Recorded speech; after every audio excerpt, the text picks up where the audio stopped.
আমরা কারা বস্তিবাসী, তোমরা কারা বস্তিবাসী, সবাই বলি বস্তিবাসী, আরো জোরে বস্তিবাসী।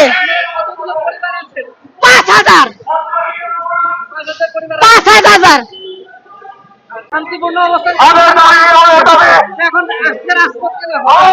আমাদের বস্তিবাসী দাবি শুধু ওইটা, আমাদের পুনর্বাসন ফেরত চাই, শহীদ পরিবারের ক্ষতিপূরণ চাই, কলমিলতা মার্কেটের। আমার কথা হচ্ছে যে আপনারা তো শান্তিপূর্ণ অবস্থান কর্মসূচি পালন করছিলেন, আজকে হঠাৎ রাজপথে কেন? আমরা 3 দিন ধরে এখানে, আমাদের কোন সরকারি লোক আইসা জিজ্ঞাসা করে নাই যে আপনারা কেন বসে আছেন, আপনাদের দাবিগুলো কি। এই কারণে আমরা এই আন্দোলন আরো বড় কর্মসূচি দেওয়ার আমরা ঘোষণা করছি।